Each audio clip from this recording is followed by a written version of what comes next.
हम्म।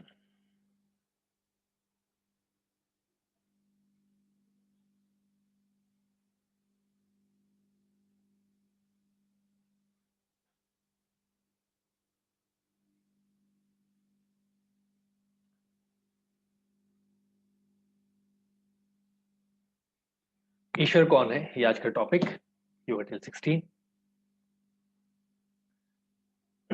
तो सबसे पहले आपको मैं बताता हूँ सांख्य दर्शन का एक छोटा सा कॉन्सेप्ट। हालांकि छोटा नहीं, वो बहुत बड़ा है, बट बहुत इंपॉर्टेंट है सांख्य दर्शन का कॉन्सेप्ट, बिकॉज सांख्य दर्शन और योग दर्शन दोनों साथ साथ चलते हैं।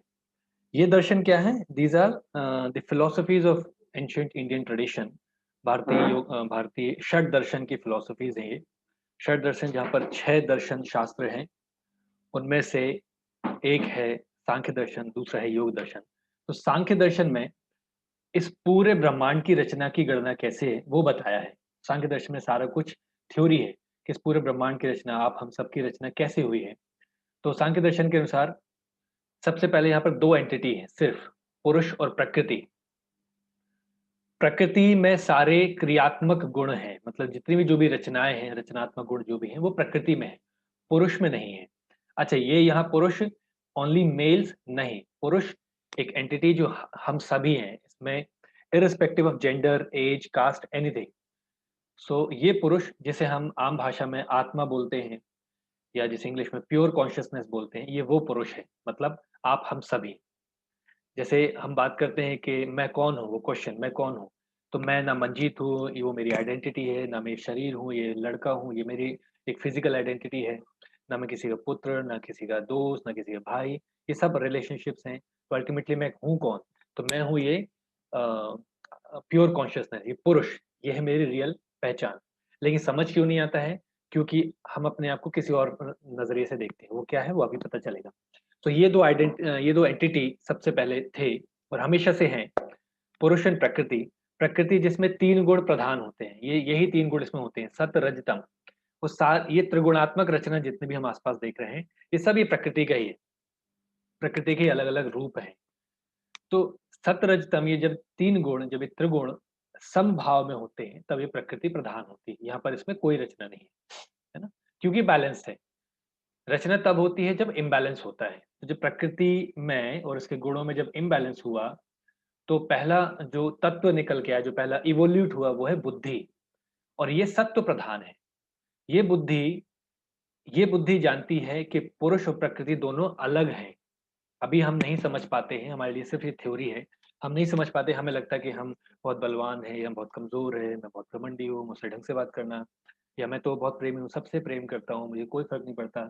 ये सब हमारे जो आदतें हैं, उनको भी हम अपना ही हिस्सा मानते हैं, क्योंकि अभी हमारा अहंकार में चल रहा है दिमाग। तो क्योंकि बुद्धि के बाद अगला तत्व जो आता है, वो अहंकार है। अहंकार, आईनेस, स्वयं के होने का एहसास दिलाना। जब अहंकार आता है, आई जुड़ता है, तभी हमें ये सब कुछ समझ आता है, और ये हमारा है किसी और का, ये हमें चीजें समझ आती है।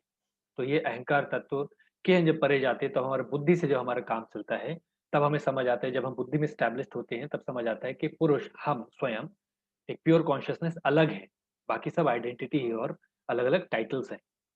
अहंकार के भी अलग अलग रूप हैं। जैसे जब सत्व गुण प्रधान अहंकार होता है, तो वो ह्यूमिलिटी वाला होता है, उसमें बहुत नम्रता है, ना डर है किसी का, ना ही किसी को डराना है।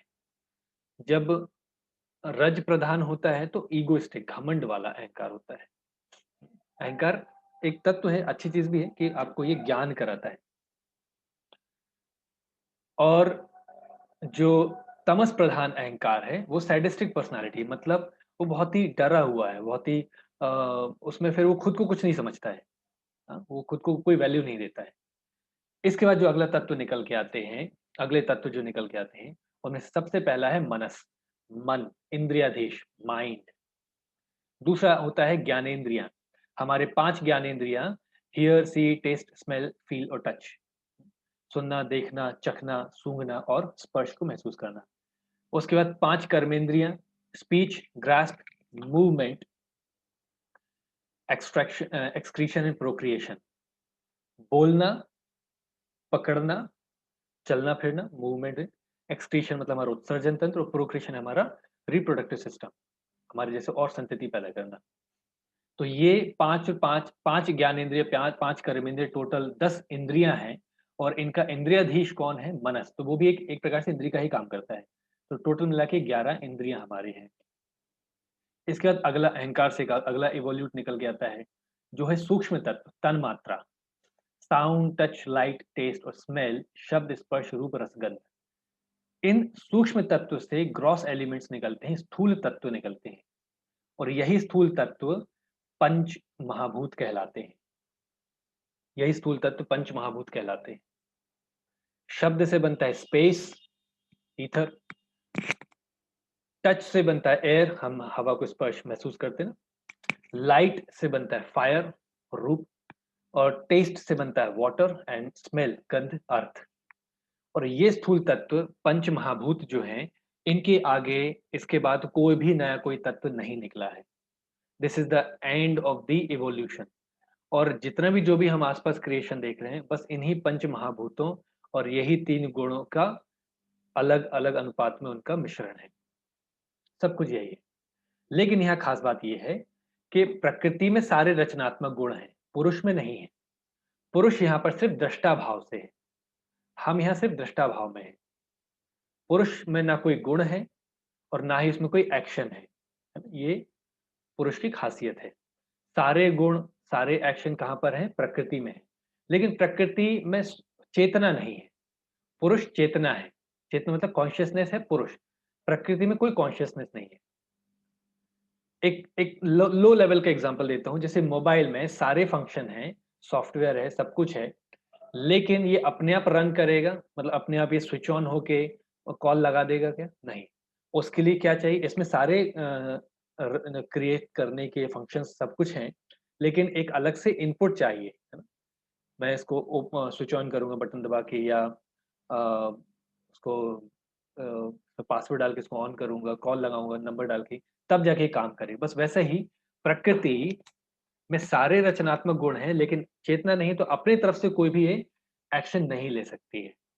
एक्शन इसमें कब होते हैं? ये सारे त्रिगुणों में उतार-चढ़ाव या उथल-पुथल कब होती है?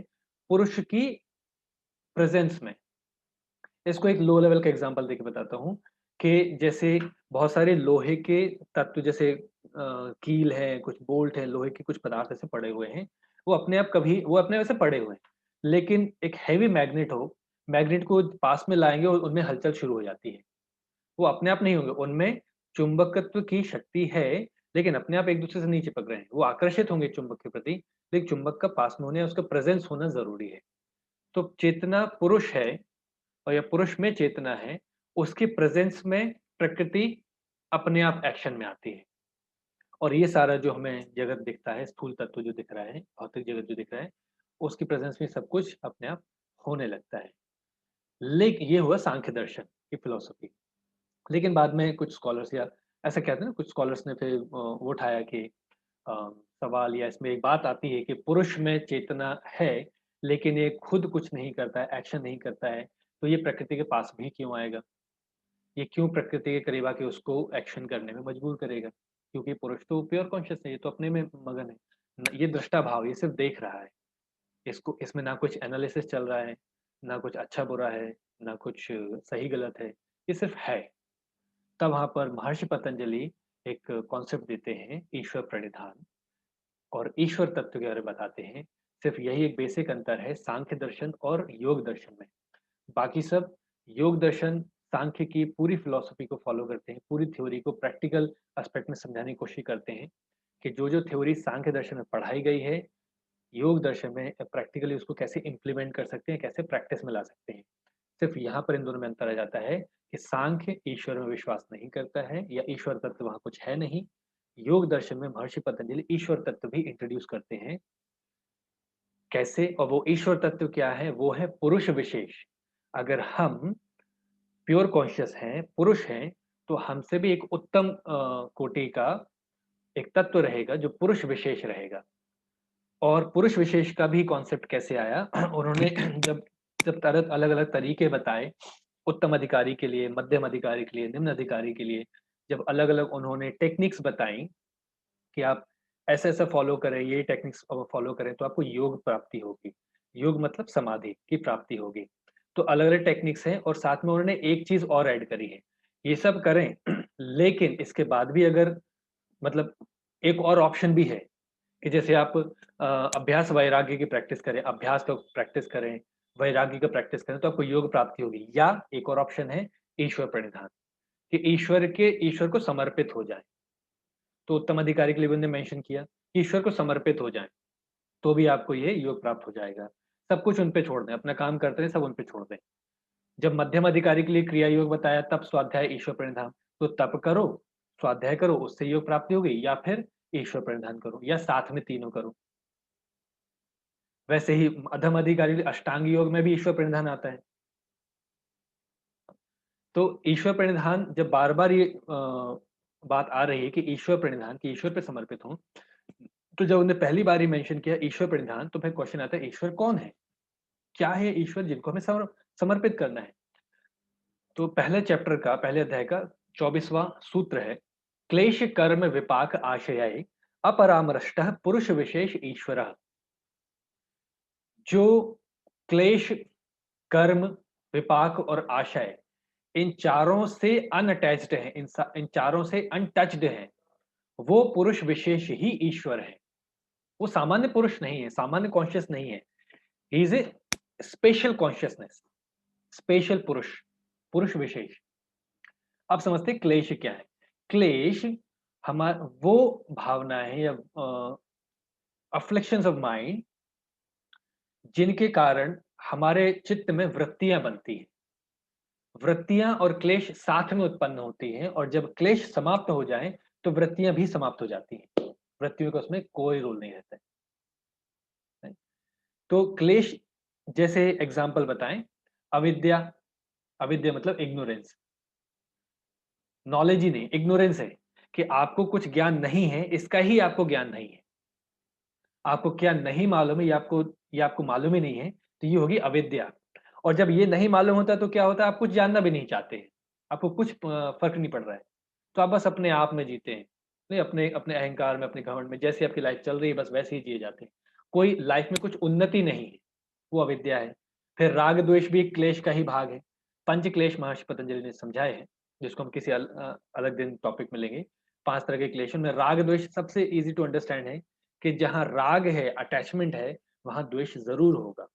और जहाँ राग आएगा, मोह बढ़ेगा, अटैचमेंट होगा, तो आपके चित्त में वृत्तियाँ उत्पन्न होंगी। वृत्तियाँ मतलब अलग-अलग तरह के अनुभव होंगे, अलग-अलग तरह के आपके थॉट्स होंगे और उसी के अनुरूप आपके एक्शंस होंगे। और जब रहा राग है वहाँ पर दोष भी होगा, जब दोष होगा तो वही आपके एक्शंस भी बदल जाएँगे, आपके विचार और आपकी भावना भी बदल जाएँगी। जिस किसी व्यक्ति या किसी वस्तु से अभी बहुत स्नेह है, अगले पल या अगले कुछ समय बाद हो सकता है उससे उतनी ही घृणा होने लगे। तो वो क्लेश है। क्लेशों का आवेश या क्लेशों से कोई अटैचमेंट या क्लेशों को कोई प्रभाव पुरुष विशेष में होता ही नहीं। अब आता है कर्म। कर्म क्या है? पाप कर्म और पुण्य कर्म, इनका प्रभाव। अभी कर्म भी कैसे होते हैं? जब क्लेशों का प्रभाव पड़ता है हमारे मन में, वही जैसे भी बताया राग और द्वेष, जब अटैचमेंट होगी किसी वस्तु, व्यक्ति या स्थान के प्रति, तब उस अनुरूप हमारे कर्म हों। और वहीं उसे द्वेष होने लगे, घृणा होने लगे तो उसके अनुरूप हमारे कर्म बदल जाएँगे। तो पाप कर्म, पुण्य कर्म, इन ये दोनों जब क्लेश ही नहीं रहेंगे, तो कर्म भी कैसे करना? ये कर्म भी क्या होना? कुछ नहीं। फिर आता है विपाक। विपाक क्या होता है? कर्म फल। जो हमने कर्म किए उसका जो रिजल्ट मिला हमें।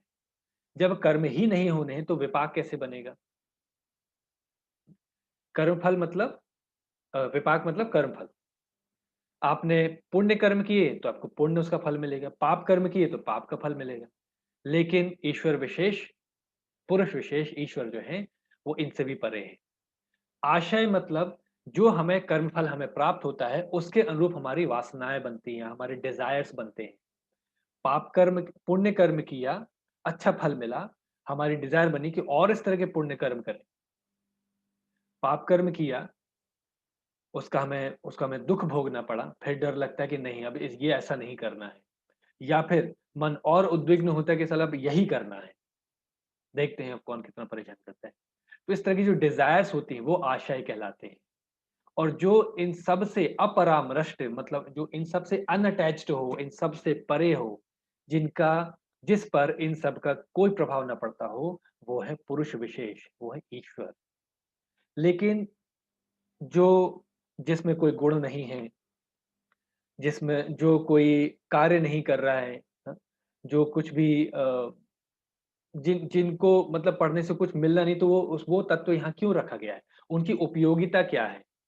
तो यहाँ पर वेद व्यास जी का व्यास भाष्य में उनकी कमेंट्री है, वो बताते समझाते हैं कि यहाँ पर ईश्वर का जो उद्देश्य है या ईश्वर तत्व जो महर्षि पतंजलि ने बताया है और वो क्यों इनको समर्पित होने को कह रहे हैं, क्यों ईश्वर प्रणिधान के लिए वो बोल रहे हैं योगाभ्यासी को, कि ये सब क्लेश, कर्म, विपाक और आशा इन चारों से परे होने के बावजूद भी he is there to help. वो यहाँ पर हेल्प के लिए है। अब यहाँ पर एक और बात इसमें ऐड करूँगा कि अक्सर ये भी चर्चा होती है कि जो पुरुष होते हैं, मतलब कुछ ऐसे हमने कई ऐसे विद्वानों को देखा है, कई ऐसे संतों को देखा है, जो अपने तप और साधना या भक्ति मार्ग के द्वारा या कर्मों के द्वारा इस उस स्थान पे पहुँच जाते हैं कि वो भी इन सारे जो क्लेश हैं, जो कर्म हैं, जो उनका कर्मफल है, इन सब से परे हो जाते हैं, राइट? वो भी इससे ऊपर हो जाते हैं। वो दिव्य पुरुष कहलाने लगते हैं, दिव्य संत कहलाने लगते हैं, जिन्हें राम भाषा में उनको अपना कभी भगवान भी बोलने लगते हैं, राइट? तो वो और इनमें क्या अंतर है? तो वो अंतर ये है, अच्छा वो भी हेल्प करते हैं। वो भी एक एक स्थिति पर वो एक समाधि की एक स्थिति पर आने के बाद जब उनके सारे कर्म बंधन टूट जाते हैं, कुछ नहीं बचा, वो भी दिव्य पुरुष हो गए और वो भी आउट ऑफ कंपैशन बाकी सारे लोगों की हेल्प करते हैं, हेल्प करने आते हैं। जैसे भगवान बुद्ध हैं, महावीर स्वामी हैं या विवेकानंद जी हैं, ऐसे बहुत सारे एग्ज़ाम्पल्स हमारे समाज में रहे हैं और भी कई। तो उनमें और इनमें क्या अंतर है? अंतर ये है कि ये सिद्ध पुरुष या ये दिव्य संत कभी न कभी क्लेश, कर्म और उनके विपाक और उनके आशय से ग्रसित थे, उनमें बंधन में थे, कर्मों के बंधन में कभी न कभी थे। बाद में अपने तप के साधन से, तप के माध्यम से उन्होंने सारे बंधन छोड़े, लेकिन पुरुष विशेष ना कभी बंधन में था और ना कभी होगा। ये हमेशा से ही फ्री है। There is always freedom. संत पुरुष मतलब आप हम सभी वो दिव्य संत या दिव्य पुरुष की उपाधि प्राप्त कर सकते हैं, लेकिन ईश्वर की उपाधि नहीं, क्योंकि हम अभी तो अपने कर्मों के बंधनों में हैं, अपने क्लेशों के बंधन में हैं, चित्त की वृत्तियों में फँसे हुए हैं। तप के माध्यम से हम उनसे ऊपर बढ़ेंगे कि कोई बंधन ना हो, लेकिन तब तक हैं। तो पूर्व में बंधन में थे, अब नहीं हैं, लेकिन पुरुष विशेष हमेशा से बंधन मुक्त थे। ये एक पहला अंतर है। और दिव्य पुरुष आउट ऑफ कंपैशन, क्योंकि अब बंधन मुक्त हो गए तो अब हेल्प करना चाहते हैं। पुरुष विशेष या ईश्वर कभी भी बंधन में नहीं थे, उसके बाद भी वो हेल्प करते हैं। वो क्या हेल्प करते हैं? He is there to inspire. पुरुष प्योर कॉन्शियसनेस हमें इंस्पायर करने के लिए है कि ये पुरुष विशेष के जैसा हम बने। अक्सर अब इसको अब देखो, हम आम भाषा में हम डिस्कस करते हैं कि अक्सर हम हमारे मन में गॉड की, भगवान की, ईश्वर की एक छवि है, राइट? और उन्हें हम अपने से अलग मानते हैं, क्योंकि हम अपने से उनको ऊपर मानते हैं कि आप हैं तो हमारे काम को। कभी भी हम उनके जैसा होना नहीं चाहते हैं। हम उनको अपने से अलग मानते हैं, उनको अपने से ऊपर स्थान रख के बस उनकी पूजा करते हैं, उनकी आशीर्वाद चाहते हैं, ये हो गया। बट उनके जैसा होने का प्रयास नहीं करते हैं, क्योंकि उनके जैसा होना मतलब उनकी दी हुई शिक्षाओं का पालन करना, उनके किए हुए आचरण का अनुसरण करना। इसलिए कहते हैं जैसे 2 एग्ज़ाम्पल में राम और कृष्ण हमेशा आते हैं कि राम का जो चरित्र है वो अनुकरणीय है, कृष्ण का जो चरित्र है वो चिंतनीय है। कि चिंतन और ध्यान किसका हो? कृष्ण के चरित्र का हो। लेकिन होता होता उल्टा है कि कृष्ण के चरित्र का सब अनुकरण करना चाहते हैं, सब उनका अनुकरण कर रहे हैं, चाहे वो बहुत सारी गोपियाँ हों या जो भी मैनिपुलेशन, राजनीतिक, कूटनीतिक, ये सब। और राम का जो चरित्र है वो अनुकरणीय है, कैसे आप आदर्शवादी बने, कैसे अपना जीवन जी रहे हैं, अपने वचनों के को पालन करते हुए, अपने कर्मों का पालन करते हुए। लेकिन वहाँ पर वो हम सिर्फ़ उनकी पूजा करते हैं, उनका सिर्फ़ चिंतन करते हैं बस, राइट? तो यहाँ पर पुरुष विशेष पुरुष को मतलब प्योर कॉन्शियसनेस को इंस्पायर कर रहे हैं कि you can seek help from पुरुष विशेष, ईश्वर से हेल्प लेके उनके जैसा या उनकी दी हुई शिक्षाओं का अनुसरण करके आप उनके जैसा उनका प्रतिबिंब बन सकते हैं। और वो आपको तो आपकी योग अभ्यास की गति को थोड़ा-सा तेज़ करेंगे, राइट? आगे बढ़ते हैं। तत्र निरतिशयम् सर्वज्ञ बीजम्। सर्वज्ञ बीजम् ही नोज एवरीथिंग। पुरुष विशेष जो ईश्वर हैं वो सब जानते हैं। तत्र निरतिशयम, वो सब जानते हैं। ऐसा कुछ भी ज्ञान नहीं है, ऐसा कुछ भी बात नहीं है जो उनके लिए अननोन हो। और उसी प्रकार से ऐसा कोई और व्यक्ति नहीं है जिसके लिए सब कुछ नोन हो, शुरू से लेके अब तक, आदि से अनादि और अनंत तक। दिव्य पुरुष के पास भी एक लिमिटेशन होती है। जैसे दिव्य संत होते हैं, सिद्ध पुरुष होते हैं, उनके पास भी एक लिमिटेशन होती है, बट पुरुष विशेष ईश्वर के पास कोई लिमिटेशन नहीं है, कोई क्राइटेरिया नहीं है। ही नोज एवरीथिंग, सब कुछ उनको ज्ञात है। और तब जब सब कुछ ज्ञात है तो वो सब कुछ समझ सकते हैं, सब कुछ मतलब हर तरह से एक योग अभ्यास की हेल्प कर सकते हैं। कैसे वो भी आगे पता चलेगा। 126 पूर्वेशामपि गुरुः कालेन कालेन अनवच्छेदात्। पूर्वेशामपि गुरु मतलब पूर्व में जो जितने भी गुरु आए हैं, जितने भी टीचर आए हैं, जो एंशियंट सेंट्स हैं, वो उनके भी गुरु हैं। वो कालेना अनवच्छेदात, और ये लिमिटलेस हैं, ये हमेशा से हैं। इनको ये बाउंडलेस है, ये कभी बंध बंध नहीं सकते हैं, लिमिटलेस है। तो ये गुरुओं के भी गुरु हैं। कौन? पुरुष विशेष ईश्वर। जैसे एक एग्जांपल, आपने किसी टीचर से सीखा होगा, उनके अपने गुरु से सीखा, अपने योग अभ्यास, योग या कोई भी ज्ञान उन्होंने अपने गुरु से सीखा होगा, उन्होंने अपने गुरु से सीखा होगा। ये चेन कहीं न कहीं जाके तो, अगर हम यहाँ से देखें तो कहीं न कहीं जाके तो उसका एक स्टार्टिंग पॉइंट मिलेगा कि प्रथम गुरु कौन थे? कौन था वो व्यक्ति जिन्होंने बैठ के तपस्या करी, तप की, ध्यान किया, साधना किया और ये ज्ञान प्राप्त हुआ? वो थे पुरुष विशेष, वो थे ईश्वर, जिनका ज्ञान, जिनकी बातें वेदों में हैं।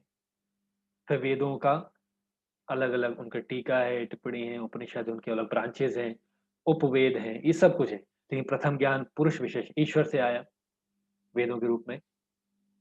तो गुरुओं के गुरु हैं, पूर्वेषामपि गुरु, जो पहले कितने भी टीचर्स रहे हों, उन सब के गुरु हैं ईश्वर। और this is how he helps, he is there for, he is there to help you, give you the guidance.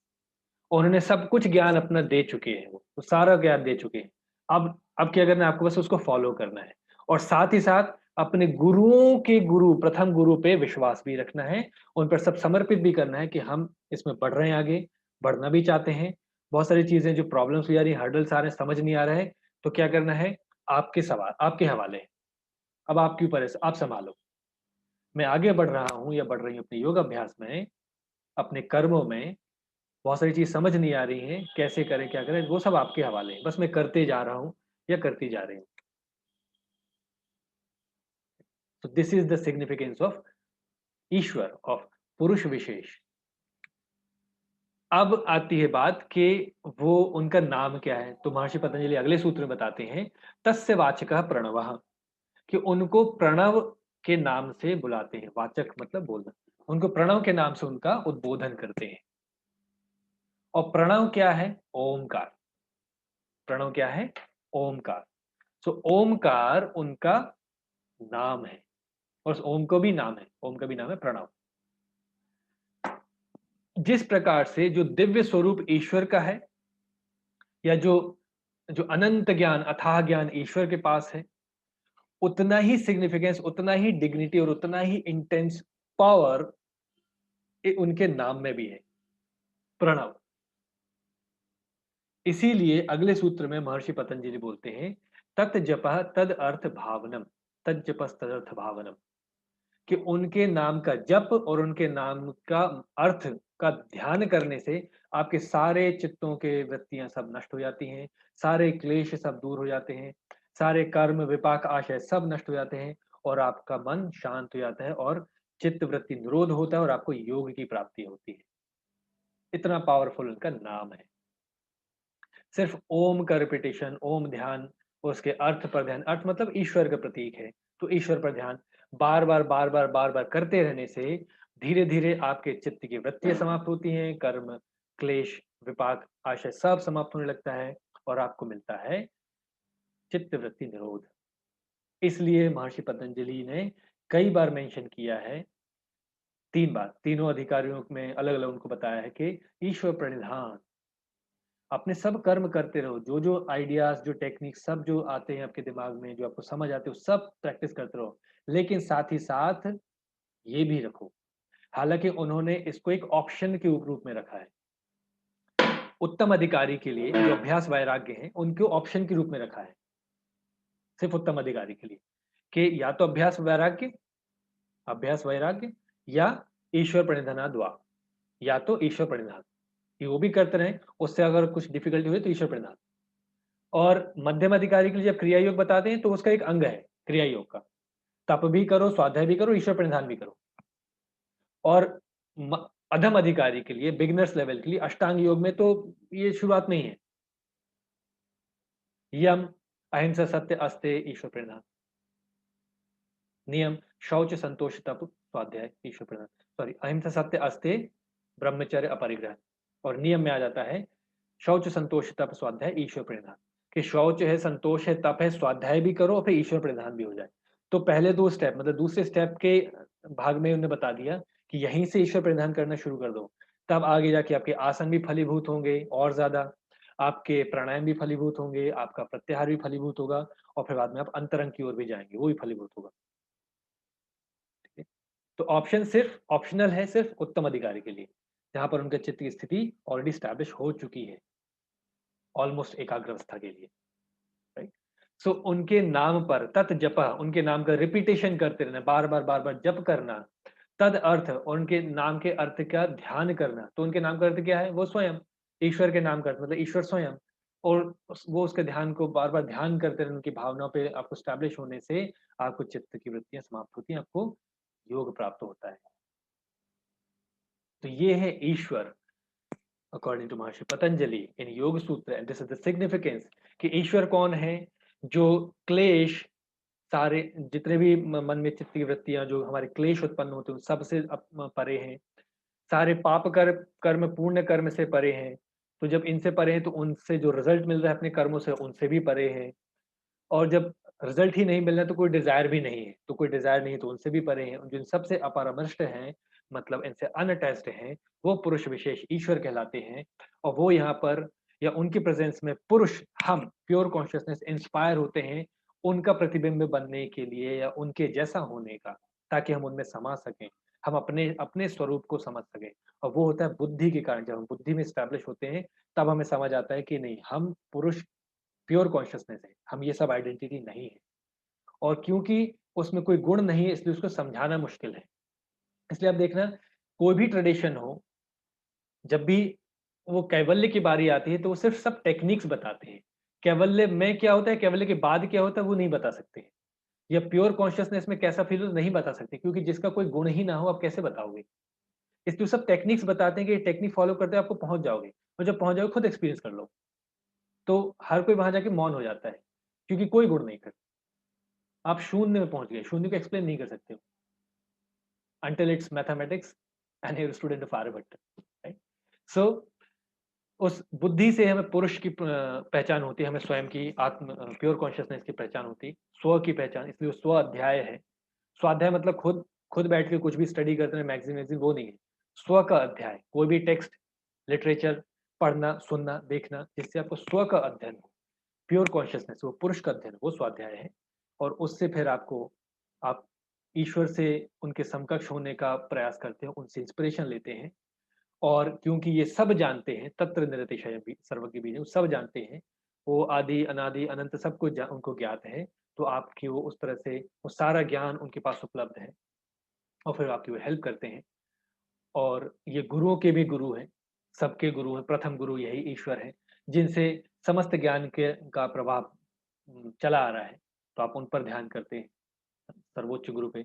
वो उनका जो नाम है, वो प्रणव है, ओमकार है, जिनके बार-बार जप करने से, जिनके अर्थ पे ध्यान लगाने से आपके चित्त की वृत्तियों का नाश होता है। This is the topic of who is Ishwar. और क्योंकि जब अ, इतनी सारी बात हो गई है ओमकार के बारे में, प्रणव के बारे में, कितना मीनिंगफुल है, कितना उसकी इंटेंसिटी है, कितने सारे बड़े-बड़े प्रभाव हैं। लाइक योग ईश्वर के समकक्ष ही उनके नाम का भी प्रभाव है।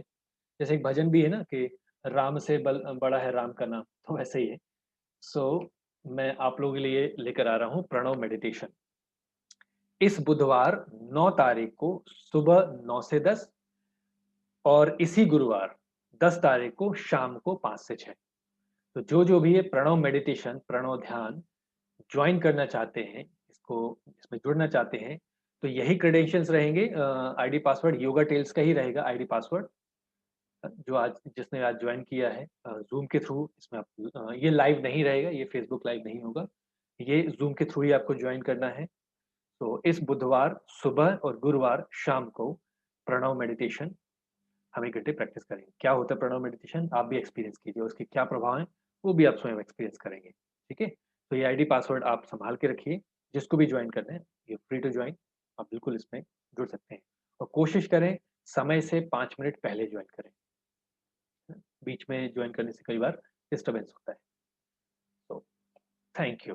अगर आपको जो मेरे साथ यहाँ ज़ूम में जुड़े हैं, अगर उनके कुछ सवाल हैं, तो मुझसे पूछ सकते हैं।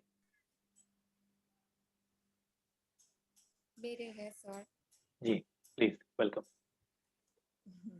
नमस्ते सर, गुड नमस्ते मॉर्निंग प्राजक्ता, एंड गुड कैसे हैं आप? Morning good everyone. मॉर्निंग, अच्छी हूँ, अच्छी हूँ। बोलिए। अच्छा, पहला सवाल है मंजीत सर, हम डिस्कस कर रहे थे अ, अहंकार।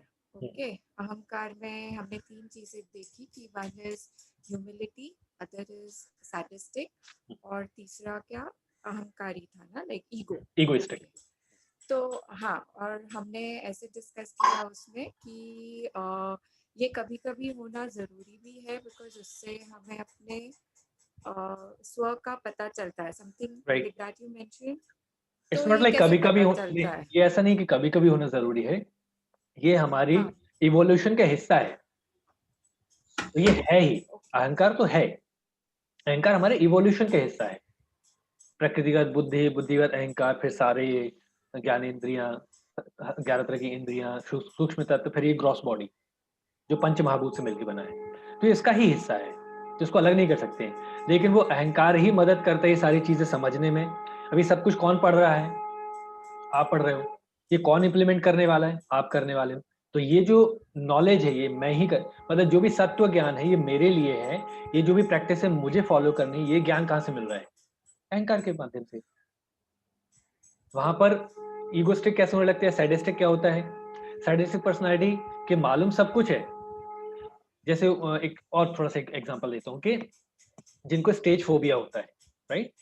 ऐसे व्यक्ति जिनको पब्लिक में लोगों के सामने बोलने में या स्टेज में चढ़ने में बहुत डर लगता है। लेकिन उनको ये भी मालूम है कि ऐसा करने से उनका ये डर हटेगा। मतलब डर को हटाने का तरीका ये है कि बार-बार वो स्टेज में जाएँ, ऐसी अपॉर्च्युनिटी ढूँढें और लोगों से इंटरैक्ट करें। डर को फेस करना पड़ेगा, तभी ये जाएगा। लेकिन लेकिन वो हिम्मत कर ही नहीं पा रहे हैं। तो वो डर किसको है? मेरे को। तो वो सैडिस्टिक पर्सनैलिटी हो गई या सैडिस्टिक मतलब तमस भाव हो गया अहंकार का। दूसरे होते हैं कि जिनको कोई डर नहीं लगता है। अब मतलब वो अपने आप को ही सबसे बड़ा मानते हैं, कि जहाँ स्टेज में गए तो सबको क्रिटिसाइज़ करना शुरू कर देंगे और हम ही I am the boss, I am the great. तो वो कौन से हो गए? वो रजस हो गए, रजस भाव, ईगो का। तो वो सारा ज्ञान किसको मिल रहा है? मेरे को। वहीं आता है सत्व भाव ईगो का कि मैं थोड़ा जानता हूँ आज जो बोल रहा हूँ, लेकिन हमेशा सीखने को तैयार हूँ। मैं जितना समझता जा रहा हूँ, जानता जा रहा हूँ, उतना मुझे समझ आता है कि मैं कुछ भी नहीं जानता हूँ। अभी और भी जानना बाकी है। तो वो होता है सत्व भाव। लेकिन ये सब कुछ किसके कारण हो रहा है या किसकी मदद से हो रहा है? वो इवोल्यूशन है, इवोल्यूट है, अहंकार, ईगो, आईनेस। उस अहंकार के कारण ही सारा ज्ञान हो रहा है ना। करेक्ट। तो इसलिए वो है, वो अच्छा बुरा कुछ नहीं है। वो हमारे त्रिगुणों पे काम करता है और इन त्रिगुणों पे कैसे हम अपना क्या बोलते हैं वश चला सकते हैं, कैसे उनका उपयोग कर सकते हैं, उसके लिए फिर बाकी टेक्निक्स दी है महर्षि पतंजलि ने। चाहे वो अष्टांग योग हो, यम नियम को समझना हो धीरे-धीरे अलग, कि अगर त्रिगुणों को साधना है तो वहाँ पर आप नहीं पहुँच सकते हो, मन को तुरंत नहीं साध सकते हो, तो धीरे-धीरे छोटी-छोटी प्रैक्टिस करो। यम के 5 प्रकार हैं, नियम के 5 अलग-अलग उसके स्टेप्स हैं, वो फॉलो करो। वो भी नहीं तो एक और सब्स्टिट्यूट दिया है प्रतिपक्ष भावना, कि जब भी नेगेटिव थॉट्स आएँ उसका अपोज़िट सोचो और अपोज़िट करने की कोशिश करो। डर लग रहा है अपोज़िट, ब्रेवरी, दिखाओ। एक है ना fake it till you make it, दिखाओ, कोशिश करो। तो अपोज़िट प्रतिपक्ष भावना, तो बहुत सारी टेक्निक्स दी हैं और सब कुछ नहीं हो रहा तो ईश्वर प्रणिधान, ये अब आपके हवाले, कुछ नहीं हो रहा मेरे से।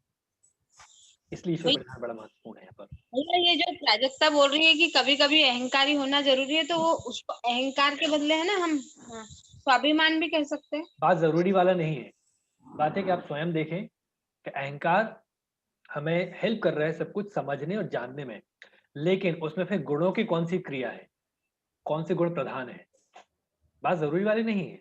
नहीं होता जरूरी कि अहंकार हटा देंगे, नहीं, वो हमारा भाव है, वो हमारा हमारा ही हिस्सा है, ये हमारी इस एंटिटी ग्रॉस बॉडी का हिस्सा है। तो जरूरी ना भी हो तो भी है, इसलिए जरूरी शब्द क्यों इस्तेमाल करना, जरूरी ना भी हो तो भी वो है।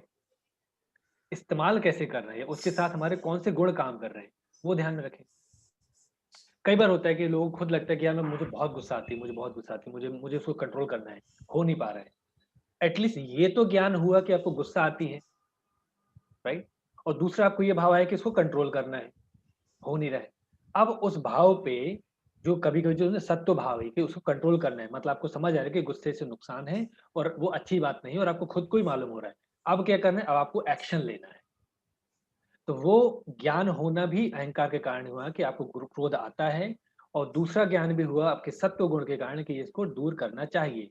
तो वो आता है, वो फिर उसके लिए आपको एक्शन लेना पड़ेगा। लेकिन अक्सर हम क्या करते हैं, हम सिर्फ विश करते हैं, विशफुल थिंकिंग, कि करना है करना है करना है, होना चाहिए, नहीं, इतना गुस्सा नहीं आना चाहिए, बस चाहिए चाहिए, पूरा छैया छैया हो जाता है पूरे लाइफ का। एक्शन कब ले रहे हैं, करना चाहिए तो करो ना, नहीं समझ आ रहा है तो ये लिटरेचर पढ़ो ना, नहीं समझ आया तो किसी टीचर से बात करो ना। तो बहुत सारे तरीके हैं, लेकिन सिर्फ ये ऐसा होना चाहिए, वैसा होना चाहिए, हम ऐसा करना चाहिए, उनको वैसा करना चाहिए, all should we should do that, they should do that, तो शुड में पूरा जिंदगी निकल जाती है। फिर लास्ट में नाती पोते और घर वाले बोलते हैं बूढ़ों को, you should keep quiet, you should mind your own business. क्यों, क्रोध बहुत करते हैं, सभी को परेशान कर रहे हैं, ऐसा है। अच्छा मंजीत सर, सेकंड क्वेश्चन है। प्लीज। हम बात कर रहे थे अटैचमेंट के बारे में, करेक्ट? तो हमने जिसमें थोड़ा सा एक ब्रीफली अंडरस्टैंड किया कि क्लेशेस होते हैं, जैसे राग है, द्वेष है। तो मतलब हमने ये भी डिस्कस किया कि अटैचमेंट में अगर आप किसी से बहुत अटैच्ड हो, सपोज मैं एक माँ हूँ और मैं चाहती हूँ कि मेरे बच्चे ने टॉप आना चाहिए क्लास में, पर वो पढ़ाई नहीं कर रहा है, तो मैं उसको चिल्लाए जा रही हूँ, मैं कंप्लेन कर रही हूँ घर में उसमें यही सब। होता है। तो ये, हाँ, ये मेरा राग और द्वेष हो गया, ओके।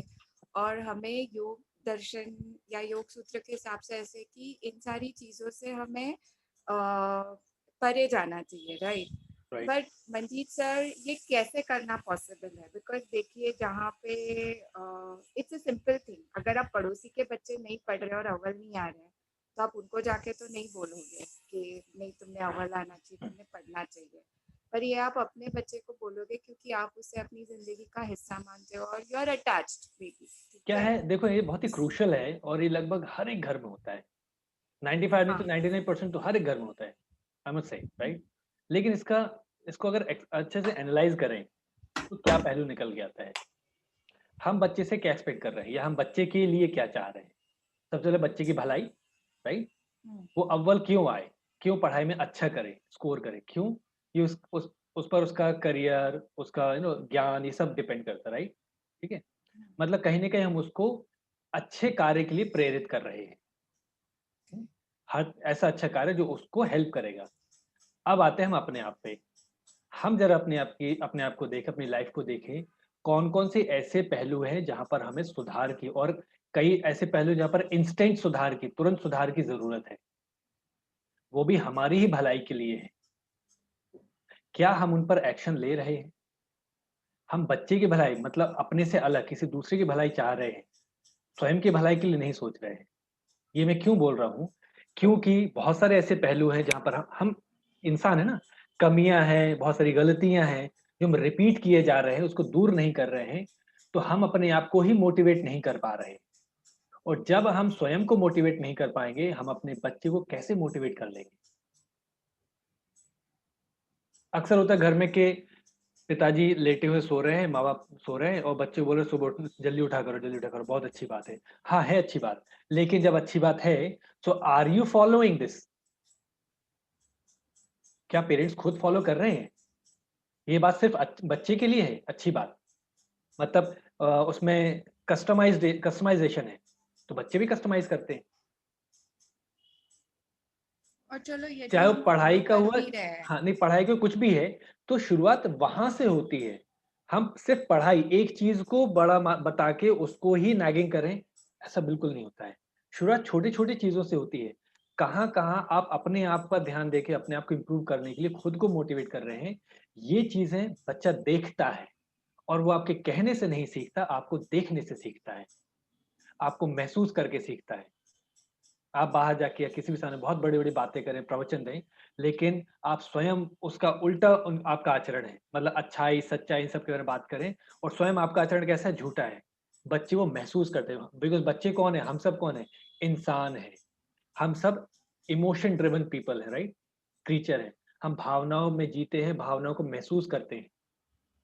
हज़ारों की भीड़ में भी कुछ 1 या 2 व्यक्ति ऐसे आपको नज़र आएँगे और नज़र आते ही आपको ऐसा लगेगा कि अटपटा, uncomfortable, why they are looking at me, कि वो हमें देख रहे हैं, बड़ा अटपटा लग रहा है। कितने सारे लोग देख रहे होंगे, निकल गए, लेकिन वो 2 लोग, वो हमें दूर से भी महसूस होता है। तो हमारे स्वयं के बच्चे हैं, तो इसपे माँ से तो ज़्यादा कनेक्ट होते हैं, पिता से भी हैं, घर में हैं।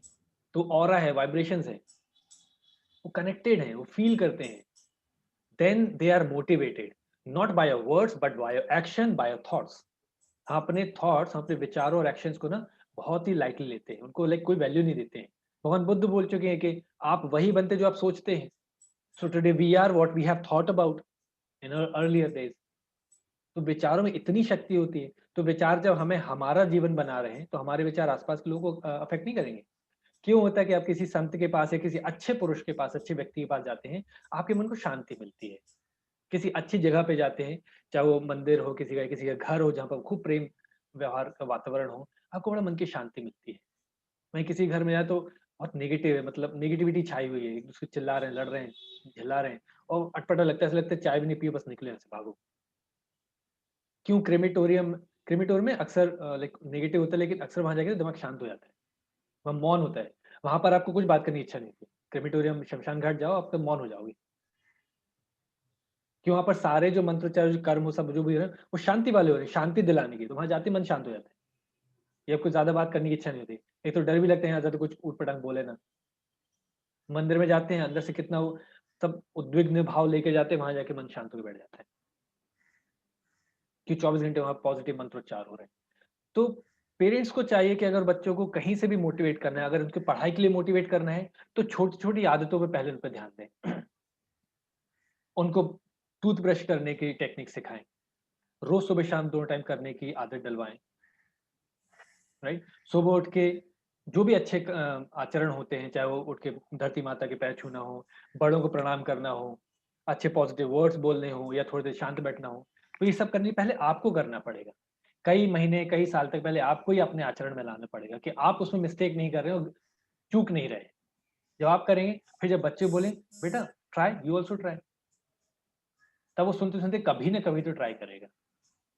जैसे मेरे एक अभी स्टूडेंट है, सबसे छोटे में, राम। मैं राम को जितना एप्रिशिएट करता हूँ, उससे कहीं ज़्यादा उनके पेरेंट्स को करता हूँ। कि अगर मैं, हमारी क्लास 6:30 बजे से है, अभी ठंड में थोड़ा लेट की है, लेकिन 6:30 बजे होती थी, 7 बजे होती थी।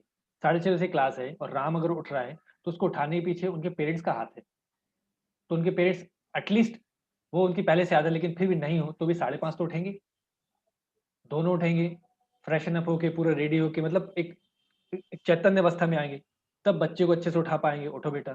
थोड़ा घर घर में हलचल होगी, वो बताते हो सुबह से गाने में भजन-वजन लगा देती है, हलचल होगी, तो वो बच्चा भी उठ जाता है। वो सोते रहेंगे तो बच्चा उठेगा क्या? नहीं।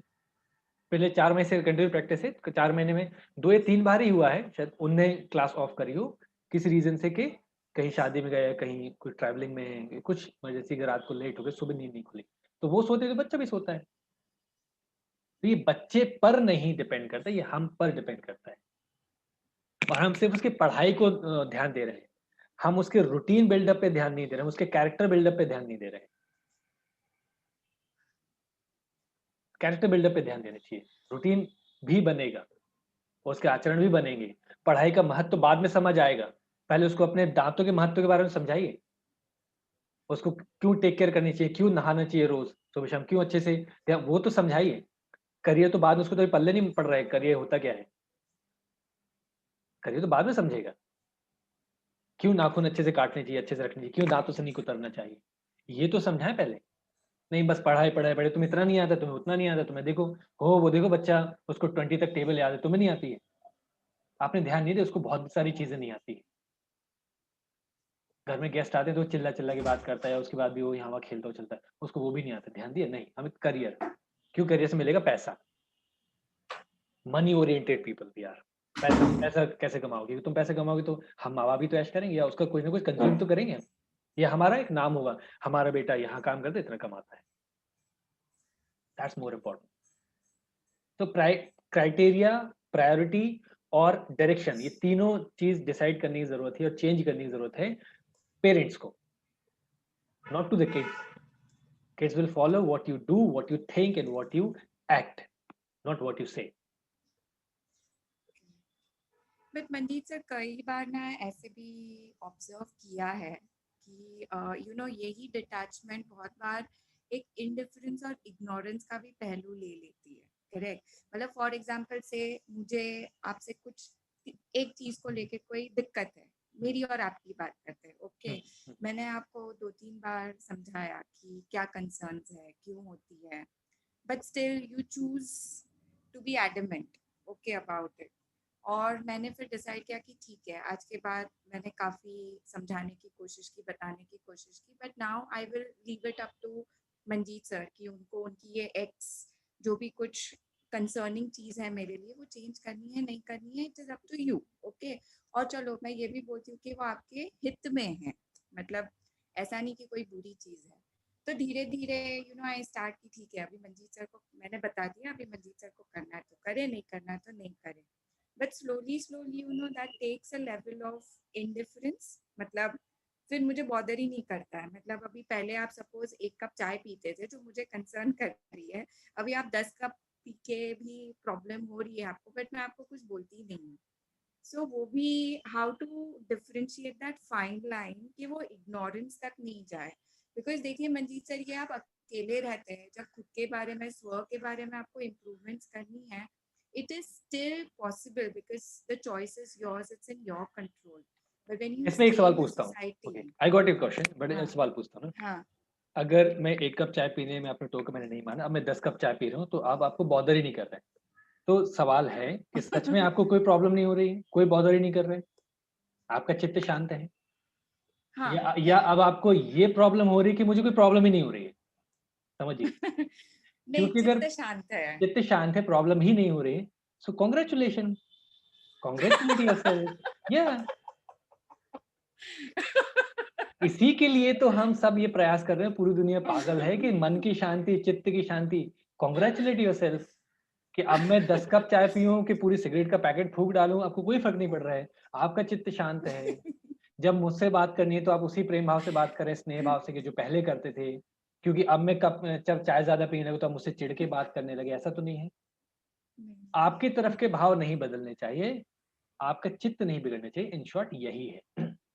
कंसर्न था, हेल्प करने की कोशिश करी, अब सामने वाला हेल्प नहीं लेना चाह रहा है, तो अपना हो गए शांत, चलो अपने हैप्पी हैं, कल को मांगेगा हेल्प तो फिर कर देंगे। ऐसे नहीं, देखो आई टोल्ड यू ना, ये कमेंट क्रिटिसिज्म नहीं होना चाहिए कि जब फिर मांगेगा चलो आप कर देते, भूल जाओ कि मैंने कभी बोला था, ठीक है आज बता देते हैं, आज हेल्प कर दिया।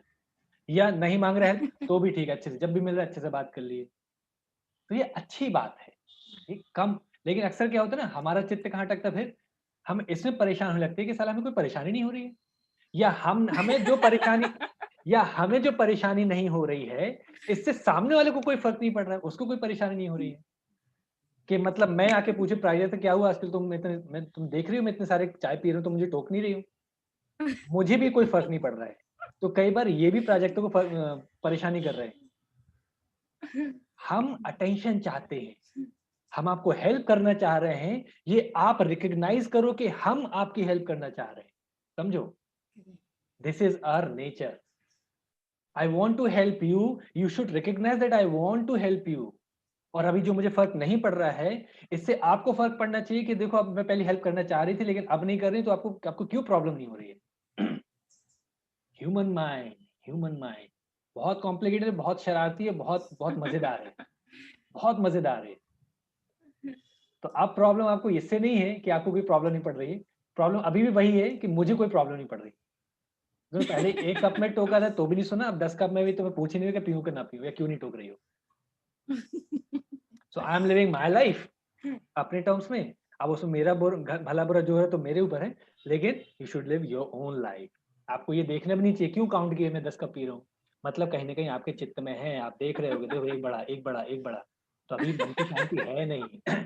This is illusion, this is how our mind plays role, this illusion, very nice.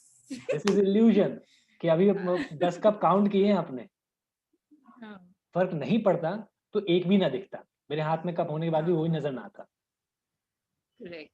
Gandhari. Gandhari नहीं, आप सब देख रहे हैं लेकिन अब फर्क नहीं पड़ना, मतलब क्या, doesn't exist, so I exist. आपके हमारे बीच के रिलेशन है, प्रेम संबंध है, जो स्नेह है, सम्मान है, वो सब एग्जिस्ट। मतलब एग्जाम्पल हमें मतलब किसी भी रिलेशनशिप में ले सकते हैं, लेकिन बीच की जो गलतियां हैं, जो हमारे गंदी आदतें हैं, हरकतें, दे डोंट एग्जिस्ट। फिर आपको आपके रिलेशनशिप में या जो भी आपके व्यक्ति हैं, परिवार वाले हों, दोस्त हो, मित्र हो, उनके हाथ में बियर वाइन का गिलास या उनकी उंगली में सिगरेट नहीं दिखती है, उससे परे आपको सिर्फ वो व्यक्ति नजर आता है, उसका क्रोध करना, बुरा बोलना वो नजर नहीं आता है, उसके अंदर की अच्छाई नजर आती है। देन यू सी थ्रू, आपको ये बीच में हर्डल्स नहीं दिखते हैं, आप गांधारी नहीं बने हो। अच्छा एग्जाम्पल दिया आपने, आपको सब दिख रहा है लेकिन आप किसको देखने की कोशिश कर रहे हो, कौन सा आपको ज्यादा महत्वपूर्ण है, वो व्यक्ति और उसका व्यक्तित्व जहां पर अच्छाई है, जहां नहीं है उसको आप इग्नोर कर रहे हो, लेकिन आप पूरे ही व्यक्ति को इग्नोर कर दो, ये गलती होती है।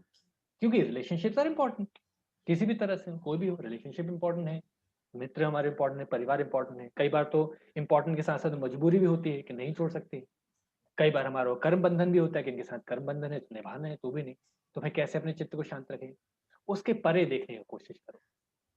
हर एक व्यक्ति में गलतियां होती है, मैं तो कहता हूँ ऐब रखनी चाहिए, ये थोड़ी बहुत ऐब गलतियां रखनी चाहिए, इससे आप ना अहंकारी नहीं होते हो। वो अर्जुन गुडी गुडी पीपल, हम तो सद्बुद्धि वाले व्यक्ति हैं, ये दुर्बुद्धि, ये देखो लड़ाई कर रहे हैं, हम कितने अच्छे, वो नहीं आता भाव के हम अच्छे हैं बस।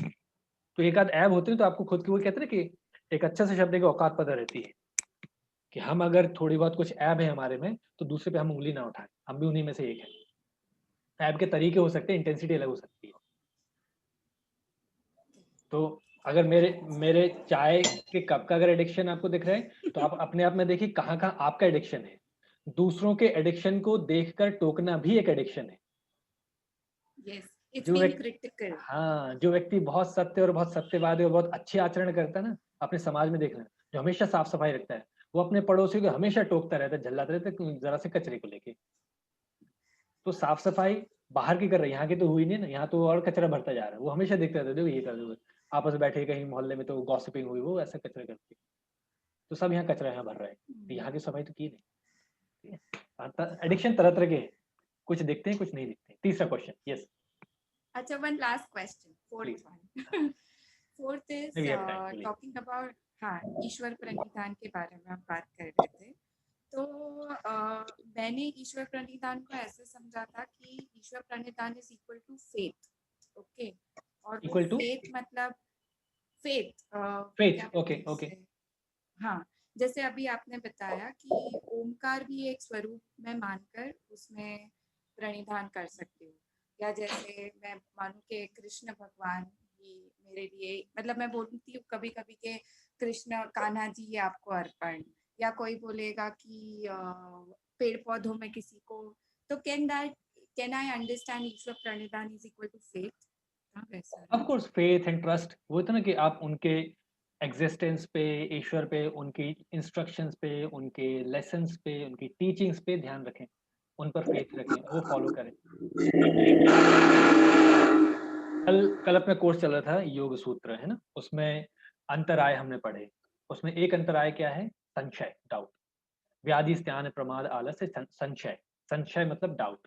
तो डाउट, आप जैसे अब योग की बात करें तो योग के लिटरेचर पे डाउट करना, उनके जो गुरु हैं या जैसे हठ योगी हैं या महर्षि पतंजलि, इन पे डाउट करना, या अब ये जो बोल रहे हैं कि ईश्वर, उनसे प्रथम गुरु वो थे ईश्वर, उस पे डाउट करना, तो वो भी हमारे योग अभ्यास को या हमारे जीवन की उन्नति को अवरोध करते हैं, मतलब रोक देते हैं।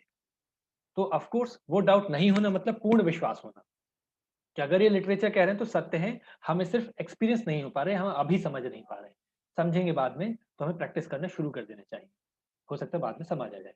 तो of course this is faith and this is total devotion and this is actually Ishwar pranidhan, कि आप टोटली आप समर्पित हो चुके ईश्वर पे, राइट।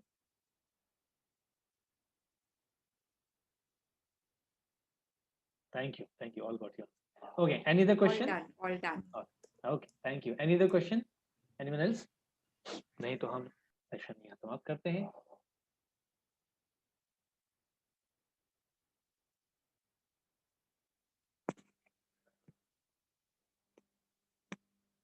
All right, so चलो हमें अपने यहाँ सेशन आज का समाप्त करते हैं। मिलते हैं अगले रविवार योगा टेल्स के किसी नए टॉपिक के साथ। आपके मन में भी कोई अगर टॉपिक हो सर इसमें डिस्कस करना है तो you can send me, you can send WhatsApp me the message or the topic, we'll discuss. I'll keep it We in can the discuss about the same thing only ना। आपने जो ओमकार के बारे में अभी बताया था, लास्ट स्टेटमेंट आपने क्या बोला था? ओमकार के क्या प्रणव प्रणव, प्रणवनाद। हाँ क्या हाँ, तो हम तो उसका मेडिटेशन करने वाले हैं वेडनेसडे हाँ को। बट आई वाज इंसिस्टिंग कि अगर ओमकार एंड ईश्वर प्रणिधान अगर कुछ आप उसके बारे में ज्यादा बता सके तो। और ज्यादा जितना इसमें था, मतलब इस टेक्स्ट के रेफरेंस लेता हूँ, है ना। वो ये होता है कि एक सेफ साइड होता है कि मैं अपने आप में क्या बताऊँ, लाइक कितना क्या, मुझे कोई ज्ञान नहीं, कोई एक्सपीरियंस नहीं, जितना मैं जो इनसे सीख रहा हूँ, समझ रहा हूँ, जो प्रैक्टिस करूँ वही मैं शेयर करूँ आप लोगों के साथ। तो ईश्वर है, उनका नाम प्रणव है, ये बता दिया। अब उसको एक्सपीरियंस करने के लिए मैंने ये वर्कशॉप रखी। It's a free workshop for everyone, है ना। इसलिए योगा टेल्स के ही प्लेटफॉर्म से कर रहे हो, मेरी क्लास वाले प्लेटफॉर्म से नहीं। सो प्रणव को अब महसूस करना है, अगले इसके आगे एक्सप्लेनेशन कुछ नहीं, इसके आगे सिर्फ प्रैक्टिस है। वो प्रैक्टिस कैसी होगी, प्रणव नाद के क्या वेरिएशंस होते हैं प्रैक्टिस करने के, वो उस दिन होंगे। आज तो थ्योरी है ना, तो थ्योरी हमने पढ़ ली, अब प्रैक्टिकल प्रैक्टिस आएगी तो वो उस दिन होगा, बुधवार सुबह गुरुवार शाम को, ठीक है। तो मतलब वो कंप्लीट है। इसके बाद इसमें ज्यादा एक्सप्लेनेशन नहीं होता है, इसमें इतना बताया कि प्रणव नाम जो है वो भी उतना ही प्रभावशाली है जितना ईश्वर स्वयं है। तो उन पर ध्यान करने के लिए एक और तरीका दे दिया, एक और टेक्निक दी। उन पर ध्यान करें तो कैसे करना, जिसका कोई आकार ही नहीं है, जिसका कोई गुण नहीं है, तो कैसे ध्यान करें। कोई नाम नहीं तो नाम है, प्रणव बता दिया, प्रणव नाम है, इस पर ध्यान करो तो उन पर ध्यान हो गया, ऐसा है। So Maharishi Patanjali has given tremendous types of techniques to help us, to help every humankind. So yoga is for everyone. Yoga, not only asana, the complete yoga, the way of living life is for everyone. हर तरह की technique, आप कहीं फंसी नहीं, मतलब कोई excuse ही नहीं बचा फंसने का।